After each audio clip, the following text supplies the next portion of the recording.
नमस्कार। 1 फरवरी 2025 आज के दिन यूनियन बजट पेश हो चुका है पार्लियामेंट में। बहुत ज़्यादा उम्मीदें थी मिडिल क्लास को कि हमारे लिए कुछ हो, इनकम टैक्स बहुत ज़्यादा आता है। तो क्या है मायने हमारे लिए, मिडिल क्लास के लिए, सैलरीड क्लास के लिए क्या मतलब है इस इनकम टैक्स का?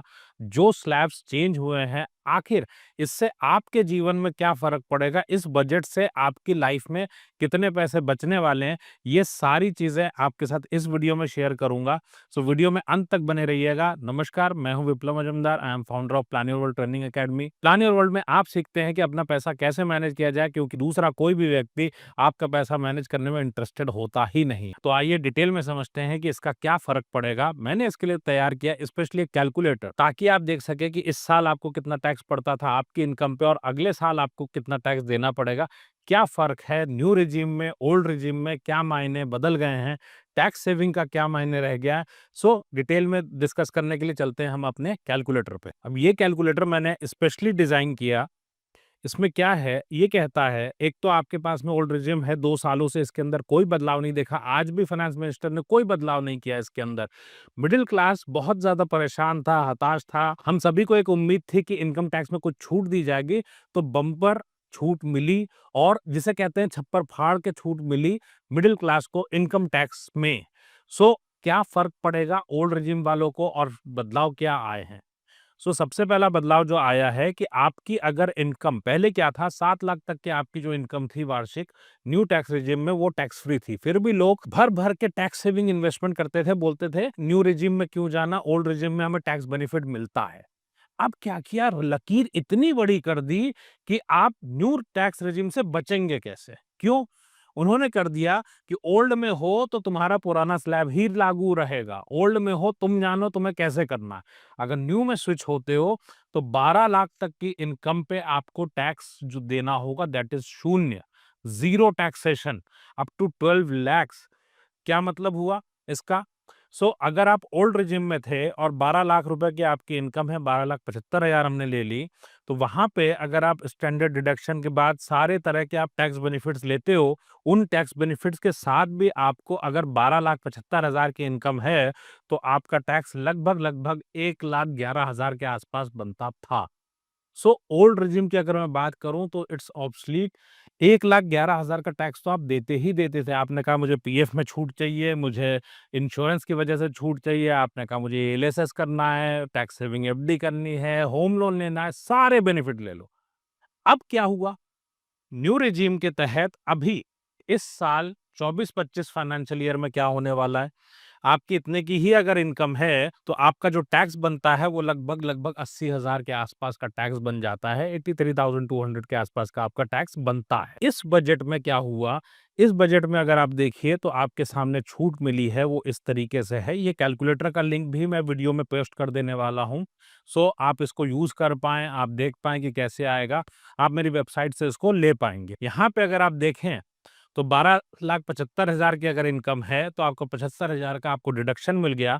उसके बाद ये स्लैब्स इस तरीके से हैं कि 4 लाख तक की आपकी इनकम है तो आपका टैक्स बनता है ज़ीरो। 4 से 8 लाख के बीच की अगर आपकी इनकम है तो उस पे आपको 5% देना है। 8 लाख से लेके 12 लाख तक की इनकम है तो उस पे 10%।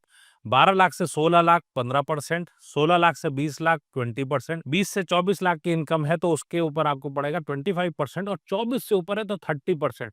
लगभग लगभग पूरा मिडिल क्लास आज की डेट में अगर आप देखें तो वो नीचे आ गया 30% के। बहुत कम लोग बचे, परसेंटेज में अगर बात करूं तो बहुत ही कम लोग बचे जो कि 30% के स्लैब में अब गए। ये एक बहुत बेहतरीन इनिशिएटिव रहा, इससे बहुत ज्यादा पैसे हमारे पास आएंगे। और अगर 12,75,000 की इनकम है तो आपका टैक्स होगा ज़ीरो, क्योंकि 12 लाख तक की इनकम होगी तो वो आपको प्रैक्टिकली टैक्स फ्री इनकम मिलने वाली है। फिर आपके मन में एक सवाल आएगा कि जिसकी इनकम ज़्यादा 12 लाख से ही शुरू कर देते, 4 लाख से स्लैब क्यों शुरू किया? ये बेनिफिट स्पेशली मिडिल क्लास को मिला है। अगर आप नोटिस करें कि मान लीजिए हमने आपकी इनकम को कर दिया 30 लैक्स, 30 लैक्स पे क्या फर्क पड़ा? आप कहोगे 12 लाख रुपए का सीधा सीधा ले लेते, नहीं। 30 लैक्स पे अगर गए तो इसका मतलब ये हो गया कि आपने यहाँ पे जो अलग अलग इनकम का स्लैब है 8 लाख से लेकर के 12 लाख तक, इस पे भी टैक्स देना पड़ेगा। ऐसा नहीं है कि 12 लाख तक पूरी फ्री हो गई। जो अपर सेगमेंट में है उनको इस पूरे अमाउंट पे टैक्स देना पड़ेगा, 4 लाख को छोड़ के। सो ये बेनिफिट स्पेशली जो है वो मिडिल क्लास के लिए बनता है। अब बात आती है कि टैक्स सेविंग के एंगल से कि कितने की टैक्स सेविंग हो गई। सो आप अगर देखें स्ट्रेट अवे मिनिमम साइड पे अगर जाऊं तो 80,000 की टैक्स सेविंग तो 12 लाख के बंदे को ही हो गई हर महीने की। दूसरा सबसे अच्छी चीज क्या हुई है जो मेरी नजरों में है, आप हर तरह के झंझट से मुक्त हो गए। कैसे? आप अगर देखिए हम लोग क्या करते थे, वेल्थ के एंगल से अगर मैं बोलूं तो सबसे ज्यादा नुकसान कहाँ होता था? टैक्स सेविंग इंस्ट्रूमेंट्स में। क्योंकि हर साल आप टैक्स सेविंग के चलते कोई ना कोई इन्वेस्टमेंट करोगे। आप इंश्योरेंस लेके आओगे, क्यों? टैक्स सेविंग करनी है। आप पीएफ लेके आओगे, आप बोलोगे कि मुझे एनएससी खरीदनी है, मुझे एफडी खरीदनी है, टैक्स सेविंग करनी है। सो ये अपने आप में बहुत बड़ा नुकसान करता है वेल्थ बनाने के एंगल से। पहली बात तो ये आ जाती है। यहाँ पे आपका छुटकारा मिल गया, आप स्विच कर जाओ पूरी तरह से न्यू टैक्स रिजीम की साइड में। और अभी भी इस साल में भी अगर आपकी मैं बात करूं कि आप चेक करो पहले कि न्यू रिजीम बेहतर है आपके लिए कि ओल्ड रिजीम। अगर न्यू रिजीम में टैक्स लायबिलिटी कम है तो टैक्स सेविंग करने की जरूरत ही नहीं है। वैसे भी टैक्स सेविंग के इंस्ट्रूमेंट्स नुकसान ही ज्यादा देते हैं एएलएसएस के अलावा। अब दूसरे फायदे जो इस बजट में मिले, सबसे बड़ा फायदा कहाँ पे आया? आपकी रेंटल इनकम है। आपके पास कोई इनकम नहीं है, आपके अपने घर से आप इनकम लेते हो, तो आपका जो टीडीएस है, वो आपका 2,40,000 से बढ़ के अब 6 लाख रुपए तक आपको कोई भी टीडीएस जमा कराने की जरूरत नहीं पड़ेगी। मतलब 50,000 महीने तक की अगर आपकी रेंटल इनकम है, तो कोई टैक्स भरने की जरूरत नहीं। बहुत सारे परिवार एयरबीएनबी की साइड जा रहे थे, बहुत सारे परिवार होम स्टे की साइड में जा रहे थे अपनी इनकम सोर्स के एंगल से, तो उनके लिए बहुत बड़ा रिलीफ है इसके अंदर। और टीसीएस पे भी छूट बढ़ी है अगर आपके बच्चे बाहर पढ़ रहे हैं तो। ये सबसे बड़ा मतलब है इस बजट का आपके लिए। और इसके साथ में दिल टूटने वाली चीजें क्या हैं? दो पहलू मैं देखूं, एक ही सिक्के के दो पहलू। एक साइड में है दिल टूटने वाला एंगल, एक इमोशनल लगाव था हमको कि अरे मेरे इंश्योरेंस पे मुझे टैक्स बेनिफिट मिलता था, मेरे बच्चे के ट्यूशन फीस पे टैक्स बेनिफिट मिलता था। वो सारे बेनिफिट से ज्यादा बेनिफिट आपको डायरेक्टली मिल गया।